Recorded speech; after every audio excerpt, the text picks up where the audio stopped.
Okay,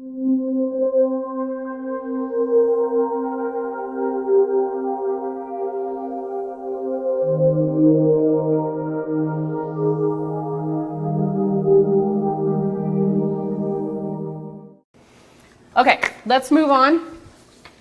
We're going to get through these next couple of pages very quickly. They're about understanding social media and press releases. Who in here does PR or understands PR? Cheryl? Anybody else? Okay, so Cheryl will be our PR expert in here. We're going to quickly talk through social media. Do you all know what Facebook is and how it works? Do I need to go through detailed description on it for anybody? No. No. Okay. If you need that information, it's right here. Please read through it. How about Twitter? Not so much. Not so much. I know you go like this and something happens and it's a message. And So I don't recommend Twitter for nonprofits necessarily. I recommend Twitter for people who are looking to learn about what's happening in a specific industry or follow people that they look up to in the nonprofit world or in the business world or in the celebrity world, whatever that is. The difference between Twitter and Facebook, there are many. Facebook, you can write all day, you can post pictures and all that stuff. On Twitter, you're only allowed 140 characters, which means you have to keep your message very short. You can link them together, so if you post on one, it automatically goes over to the other, so it saves you one step in time. But what's great about Twitter from a promoting your business standpoint, which none of you are doing, is that you can type in the search bar something, and it comes back with all the tweets, which are what people, so Twitter's the name of it. When you write something, you're tweeting. It brings back, it's almost like a Google search engine. So let's say I'm a business in town. I'll give you an example actually of what I read recently. A customer was standing in a long line at a hotel resort in Las Vegas, and he tweeted, "Man, I'm in line, 40 people in front of me to check in." A competitor across town saw that and went on and tweeted, "Gosh, I'm really sorry you're having a bad experience. Hope you enjoy your stay here in Las Vegas." Didn't say, "Come on over, we have extra room." Didn't try to steal the customer away, but empathize with that person. So the guy was like, "Wow, that made me feel good." So the next time he went to Vegas, where did he stay? He stayed at the hotel that recognized that he was not having a good time. And he tried them out. Of course, it was a process that was very seamless and it was done. So it allows you to keep up with a lot of things that are happening. Nothing is sacred or filtered. If you put something on Twitter, everybody on Twitter has access to it. If you put something on Facebook, only the people that you friend can see it. Okay? Everybody understand that? All right. Megan, there is, I forget the name of it, but there's a program that allows you to post once and it goes via your email list to your Facebook and Twitter. Yeah, so if you Google link Facebook and Twitter together, all kinds of different, there's a handful, there's probably 4 or 5 different programs that will do that for you. I can't think of the name of it now. Even in Facebook, if you go into Facebook and put help, how do I connect Facebook with Twitter, it comes up with step-by-step instructions on how to do that. And it'll actually, Twitter now allows you to post photos too, but just one, and it comes up a little tiny thing and then it takes you over to wherever it needs to go. YouTube, we talked about that. It's a great free service. You just create an account. You can upload video anytime you want from your smartphone. LinkedIn, everybody knows about LinkedIn. It's the second most visited social networking site behind Facebook. It's also the #1 place where people are getting hired these days for employment is on LinkedIn. It's a great way to connect professionally. So it's a great place to connect and to build your professional network. Pinterest is new. Has anybody ventured into Pinterest yet? I haven't understood the value. I mean, that's how new I see it, and people post pictures of what they like, but I haven't understood why I would care. It's Facebook, but everybody that's on Pinterest can see your photos. They can share your photos. They can like your photos. They can comment on your photos. So it's a social photo networking area. So it's great if you have a lot of images, like let's say you're a furniture designer or you are a school and you're constantly taking photos of your kids in class or doing art or participating in outdoor activities. It's a great place to create a bulletin board, if you will, and you pin pictures on it and people can go there and they can see it. Now again, it goes over to Facebook as well. So it's multifaceted in that you only have to pin once and then it's automatically uploaded everywhere else that you're social networking. But again, it's not just your friends, it's everybody that's on Pinterest. So I'm constantly getting emails from people that I don't even know that are repinning my pictures. Oh, so they Or can following take a you. picture and, They can repin it. So like if they see a photo of mine, like the internet, you can go onto the internet and you can actually put a button on your toolbar on your desktop. And if you see a photo on the internet, you can click on your pin button and it automatically would pin that photo for you onto one of your boards. So people can take your photos, they can follow you. So maybe you're like-minded, like maybe you find somebody that's really interested in flowers, right? So all of their boards are about flowers and you like flowers too, so now you follow each other. You don't have to follow each other, but maybe they're following you because they love all your flower photos. So it's just another way online. It's all image driven. There's no status updates or anything like that. You're just posting photos with a caption. You have to put a caption in it. But again, it's just another way to help create image and to give your program a face visually. When somebody takes one of your pictures and reposts it, do you still have, is it still identified as yours, or can they make it theirs all of a sudden? It goes on their board. they can change the tagline? You know what? I haven't done it enough to know if they can. I don't think they can. I don't think they can change your caption. Okay, They that's can what- just share it, right? Okay. Okay, any questions about the different variances of social media? Is it completely overwhelming to all of you? You guys feel like you have a pretty good grasp on it? Good reference. Pat says absolutely not. Do what I care to. There you go. You know, the other thing the internet is your friend. Google is a great place. Just Google anything and it comes back with loads of information. It's overwhelming. Some people like Bing, but it's the same thing. If you don't understand something, you have a question, just type it in and it comes back with all kinds of great information.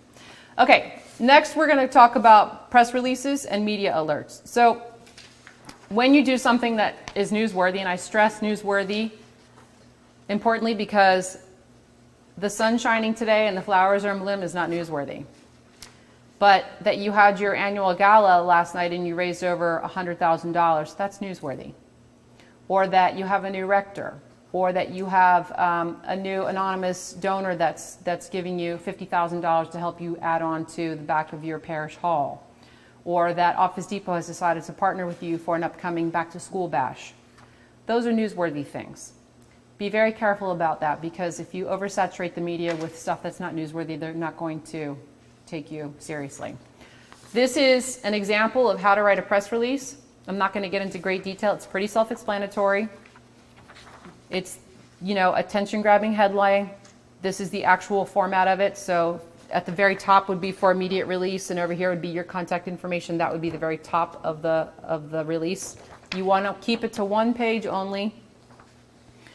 And then I've given you the, you know, meat of it, what it's supposed to be. First paragraph, second paragraph, third paragraph. Quotes are fantastic. Don't make them up unless you get permission from the person who you're quoting. Yes. And oftentimes that's what happens, right?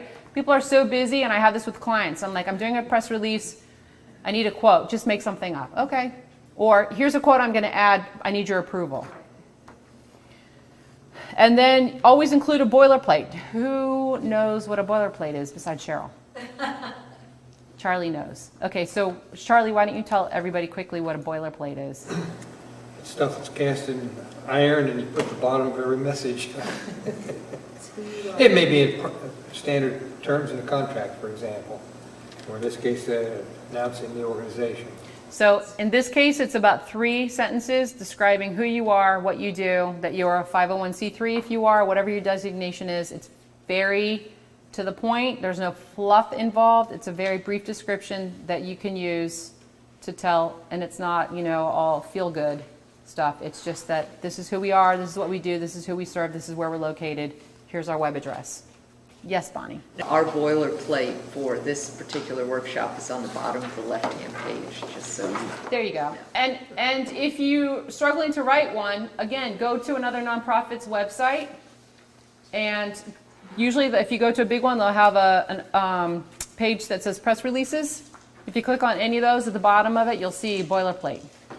Or if you just Google boilerplate press release, you're going to come up with 100 different examples of real ones, and then it's going to tell you how to write one. So again, the internet, Google, great resource. And at the bottom, when you're done, see the 3 little hashtags, the little number symbols? That means done. There's no more following this. We're done, okay? So you always want to make sure that you have that. Do not send attachments. Journalists will not even open an email if there's an item attached to it, unless it's a photo. But then you want to put that in the subject bar. So I've given you here, type in the subject bar, news release, whatever the headline is, over $100,000 raised at Gala, or news release with photo, so that they know, okay, the attachment's a picture. And then make sure that if you can, follow up. And the way you're going to target the media that you're going after is read the columns that pertain to what you're doing, to who you're going after. Usually it's the community section of the newspaper, or it's the faith section of the newspaper. There are journalists. If you read the newspaper in its paper format, usually there's an email address at the end of the article. Otherwise, you can go online for the smaller papers or even some of the bigger papers, and you can read the article online, and there it is. Contact the journalist, or Bonnie at whatever, and oh, perfect, there it is. And I would say make a list of who the targeted media are that you want to go after, because then all you have to do is just put that in your address bar, blind copy them. They don't want to see who you're sending it to. They want to think they're the only one. And then send it out. And you can send out press releases as often as you want, as long as they're newsworthy, okay? Media alerts are sent out 2 days before the event. And it's very basic in that you want to explain what's happening, when, who's involved, where it's happening, and the name of the person they can reach out to for more information. It literally should look just like this. You want to bold type your who, what, when, where, why, how, all that stuff. And you want to put the top media alert, and the same thing. When you're putting in your address bar, you're putting media alert, and then the title of whatever it is. Annual gala taking place Friday night.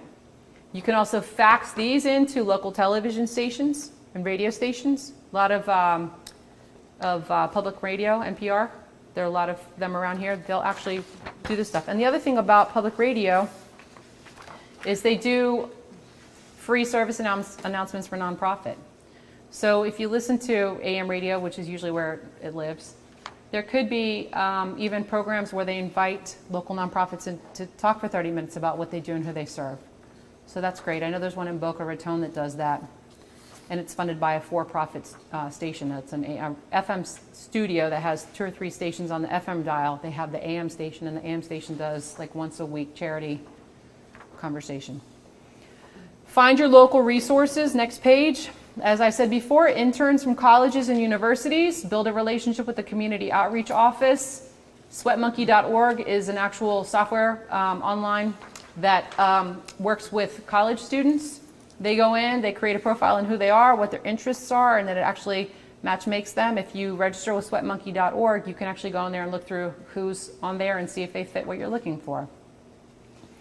Form a parent focus group. Feedback, fundraising, advocating in the community. So we talked about those 5 people before that you should identify as new people that you can rely on. Maybe you already know these people. Maybe you already have a focus group. George and Pat and Lois talked about putting something together where you can brainstorm. That's great. Again, building relationships, getting people involved is the key. It's all about, like Steve said, word of mouth, or Donna earlier. Steve. Word of mouth is key. It's free, and it's your best friend. Viral marketing is the most powerful marketing there is out there.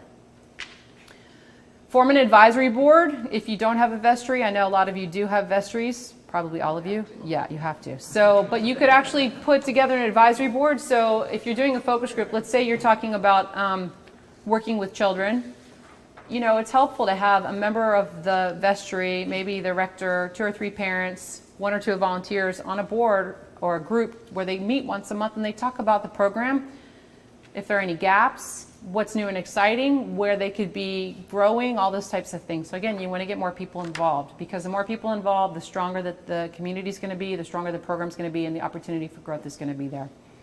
Ask your parents to help. Ask everybody who is involved with the recipient of what you do to get involved. As we were saying before to Flora, if she's feeding this Latin community and she needs help, don't hesitate to ask somebody to come in and help. It's the least they could do for what you're providing them with. Partner with local businesses for in-kind donations. Sometimes people don't want to write a check. They don't have cash to give, but they may have a stack of office paper in the back that they may be willing to give you a couple of reams from, or any number of things. Food. We do events, contact a local chef you had mentioned. That's it's in your church? No, it's in Kathy's church. Right? Yeah, hey, we're doing an event. We need food for 10 people. Could you donate that for us? Plus, somebody to help us prepare it or serve it or clean it up, whatever. Local high schools are another great resource because the kids are required to do community service hours. So reach out, find out who you can talk to explain what your needs are and how you can communicate directly with those who need the community service hours. Communicate with local businesses to do community service. We talked about that already. So start trying to understand who you can bring in to help you do day service or weekends or partner for an event. Maybe it's a new event. Again, you give them access to people they don't normally have access to. So guard that carefully, but leverage it. It's a win-win for everybody. There are 2 books that I use to put this together, as well as my own experience and knowledge, but I highly recommend both of them as far as if you have free time and want to read.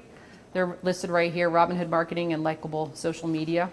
What I'd love for you to do is take the next few minutes and start thinking through what we've talked about today. And if you don't have a robust calendar already, try to pick 3 months. If it's dry season during the summer, identify some times when you have downtime that you could add in coffee and conversation type of event, or happy hour, or a new event that's something that's celebrating the summer, or back to school, or a holiday gift drive, whatever it is that may benefit you that you don't currently do. Maybe it's volunteer orientation. Maybe you're having an open house with the local business community. Invite the local business community. Reach out to them personally and ask them to come. Hey, we're having, appetizers and soft beverages at 6 o'clock or 5:30 on a Thursday. We'd love it if you could come. We want to, meet you. Don't put it in a way that we need your help. We want to know who our neighbors are. It's a great time in the summer to do that. Things are slow. People in your parish, get Right. different groups together just to talk over things. How did the year go? We do that with our greeters. We get together and say, what can we do to tweak this committee to make it better? How did you enjoy your work? And they really appreciate that. It gets them energized for the next year as well. Right. And even though in most places there is no downtime anymore, churches still experience some downtime in the summers, and those kinds of personal interrelationships, I find it really great. Well, I find that it tends to be a slower time for the business industry because kids are out of school, so maybe only one parent is working or they're working part-time. Kids are off, so sometimes there's vacation that comes into play, so sometimes people are out of town when you may want them to be in town, but it tends to be a little bit slower down here as far as businesses. I've just learned that. I've been doing business down here for about 12 years now, and it just seems to be that summer is always a little bit slower, probably also because we are a season-based community down here. But if you could just start making a plan, as I was saying before, setting goals. If you don't set goals, you're not going to work towards anything that's going to be relevant. You're just going to keep going the way you're going. And that may be okay for some of you, but you wouldn't be here if you didn't need some additional help or some ideas on how to make it better. Because I'm not saying that it's not good now, but we can always do better. And who doesn't need more funding, right? And this is all comes back to that. At the end of the day, it's qualitative. It means it's got to feel good, but it's also got to produce results. And those results always come back to numbers, whether it's growing our database, it's growing who we have as volunteers, it's growing the numbers that we're able to provide. We can actually expand the program. We're currently feeding 50 people. Next year, we're going to feed 100 people.